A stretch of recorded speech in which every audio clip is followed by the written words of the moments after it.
News nation पर आपका स्वागत है। आपके साथ मैं हूं राकेश पांडे। सबसे पहले बात उस चेहरे की जिसके बंगाल में काफी चर्चा हो रही है।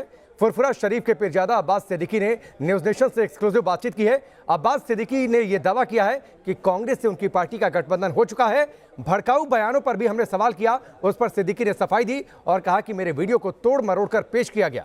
अब्बास सिद्दीकी ने कहकर चौंका दिया कि वो सीएए का विरोध नहीं करते। सुनिए बंगाल चुनाव पर सिद्दीकी का सबसे विस्फोटक इंटरव्यू। हमारे साथ इस समय जुड़ चुके हैं अब्बासुद्दीन सिद्दीकी। अब्बास, पहले तो ये बताइए कि लेफ्ट कांग्रेस के और आईएसएफ का जो अलायंस की बात चल रही थी, अब सुनने में आ रहा है कि कहीं किस हद तक कांग्रेस अपना सहमति जताया कि आप लोगों को सीट छोड़ने के बारे में। क्या स्थिति है, किस जगह पर ये अलायंस इस समय खड़ा है? देखिए, ये तो सही से हमारे जो चेयरमैन है भी बोल पाएंगे, मगर पहले से लेफ्ट के साथ तो हमारा बातचीत कंप्लीट हो गए थे। दूसरा बात है, कांग्रेस के साथ बैठे थे, थोड़ा दक्षिण बंगाल में समझौता हो गए और उत्तर बंगाल में बात चल रहे। तो मेरा मानना है, मेरे जो चेयरमैन है उसको बोले थे ठीक है, जो करना है कंप्लीट कर लीजिए, शायद हो जाएगा। आज की हो जाए, आज में हो जाएगी। आईएसएफ को लेकर हमने परसों देखा कि कांग्रेस के अंदरूनी झगड़े सामने आ गए। आनंद शर्मा ने कुछ कहा, अधीर रंजन चौधरी ने कुछ कहा। क्या ये अलायंस में कोई असर डालेगा लगता है? देखिए, हर पार्टी का अंदर में कोई ना कोई ग्रुप रहते हैं, उन लोगों के अंदर क्या है वो तो आपस का मामला है, उन लोग ही बोल पाएंगे। मगर मेरा मानना है, बंगाल का जो माहौल है, ये बंगाल का जो कांग्रेस का कार्यकर्ता है, यही लोग सही से समझ पाएंगे, क्योंकि नीचे वाला जो कर्मी है वो लोग क्या बोल रहे हैं वो तो दूर से कोई लीडर को तो पास खबर नहीं जा रहे हैं। तो उसी हिसाब से बंगाल का माहौल आगे सामने रख के जैसा करना चाहिए वही करना होगा। राज्य सरकार के पुलिस ने परसों देर शाम को भांगोर से, आप कहा जा रहा है कि आपके पार्टी के समर्थक थे, उनके घर से कुछ असला बारूद बरामद किया गया था। क्या बताएंगे इस बारे में?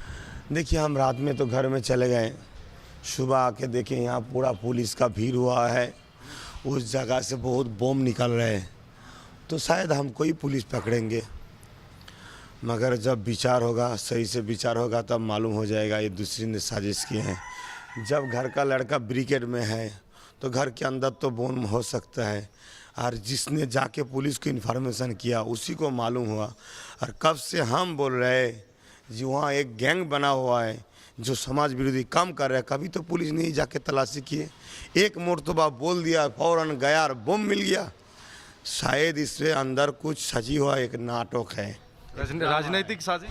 बेशक, जो लोकसभा की टाइम में दोगंगा में भी तो ऐसा हुआ, जो करंट जहाँ मीटर रखते हैं उसके बगल में एक बैग में बम रखा हुआ, जिसका मीटर है उसको उठा के लेके चला गया। बाद में मालूम हुआ वो किसी ने रखा है उसको फंसाने के लिए।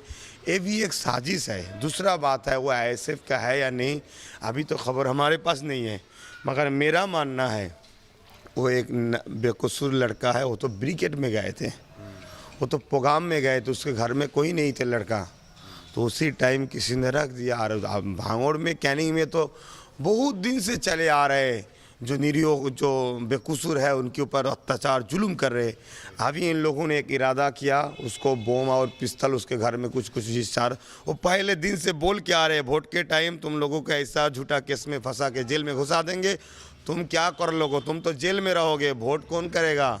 यही एक नाटक है टीएमसी का, क्योंकि इन लोगों का डर है ये लोग ख़त्म होने जा रहे हैं।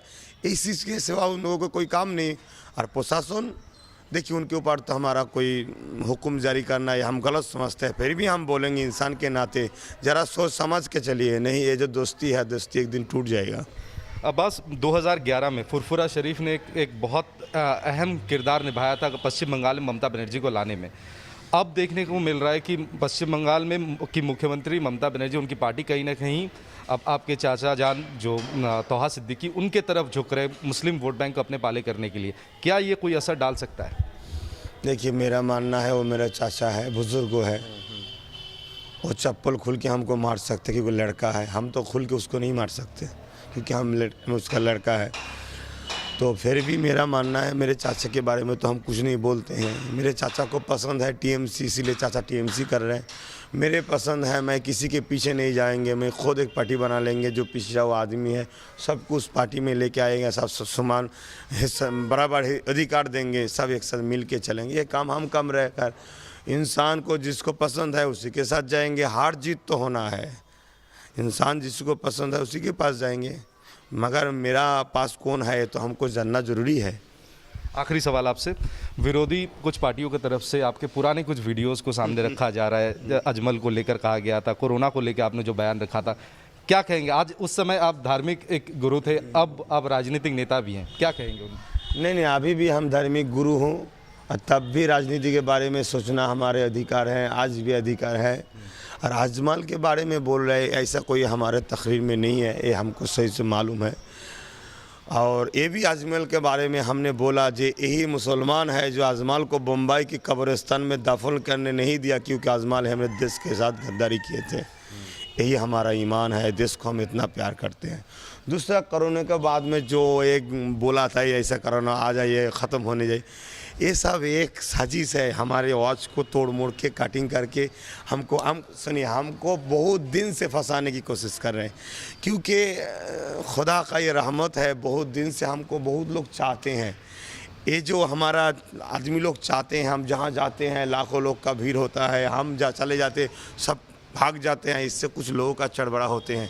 ये हमारा घर का ही किसी का काम है, वॉच को कटिंग करके बाज़ार में छोड़े थे, तब हमने हमारे जो फेसबुक है, हमारे जो आवाज़ चैनल है, उसमें हमने विवृत्ति दिए, स्टेटमेंट भी दिए थे, उसके आगे पीछे क्या है सब कुछ देखना पड़ेगा। उसके बाद में हमने देशवासी के लिए दुआ मांगे थे, जितना देशवासी है सबके लिए दुआ मांगे थे, मगर एक तोड़ मोड़ के कुछ बात कहाँ है। मगर आपके चैनल में मैं तो इतना ज़रूर कहेंगे, अगर कोई हमारे देश को बांटे, कोई हमारे देश को लूटे, कोई हमारे देश की माँ बेटी की इज्जत लुटे, उसको हत्या कर दे, से पूजा हो, आसिफा हो, ट्विंकल हो, जो भी हो, उसके लिए क्या हम लंबी उम्र की दुआ मांगे जाओ और बेटी को नुकसान पाए? तो इसके लिए इसके पीछे कुछ बात है जिसके लिए हमने बद्दुआ की हैं खुदा के दरबार में, उन लोगों के लिए जो लोग हमारे देश को नुकसान पहुंच रहे, मगर उसको आगे पीछे कुछ नहीं दिया है, उसको कटिंग करके छोड़ दिए, जैसे लोग हमको गलत सोचे, हमसे लोग हट जाए, यही ये लोग चाहते हैं। हमारा घर का मामला है। एनआरसी और सीएए के विरोध में आपका विरोध जारी रहेगा? देखिए, हमारा हर फर्ज बनता है, हमको जो समझ में आए हैं उस समझ में मेरे को लगता है जो पिछड़ा हुआ आदमी है उसके लिए ये नुकसान होगा, ये तो हम विरोध करेंगे। मगर सीए हम चाहते हैं, मगर कोई शर्त के बगैर, कोई शर्त नहीं चाहिए, कहाँ हम पैदा हुए हैं, आपका बाप का नाम क्या है, दादा कहाँ जन्म हुआ, ऐसा नहीं दिखाना चाहिए, क्योंकि बंगाल से बहुत हिंदू भाई आए हैं। अगर ऐसे होगा तो वो लोग तो कुछ नहीं दिखा पाएंगे, तो लोग तो फंस जाएंगे। बिना शर्त के आप समर्थन करें? हाँ, बेशक बेशक। शुक्रिया। ये थे अब्बास सिद्दीकी, आज एक मजे हुए राजनीतिक नेता के तौर पे सामने आए। हालांकि उनको लेकर काफ़ी विवाद इस समय और चर्चा भी हो रही है पश्चिम बंगाल की राजनीति में, लेकिन बेटोक उन्होंने साफ तौर पे अपने जो ख्यालात है वो सामने रखे और ये कहा कि उनको फंसाने की हर मुमकिन साजिश इस समय अलग अलग राजनीतिक दलों की तरफ से की जा रही है। वीडियो जर्नलिस्ट सुमित सरकार के साथ तपस्या सेनगुप्ता, न्यूज़ नेशन, कोलकाता।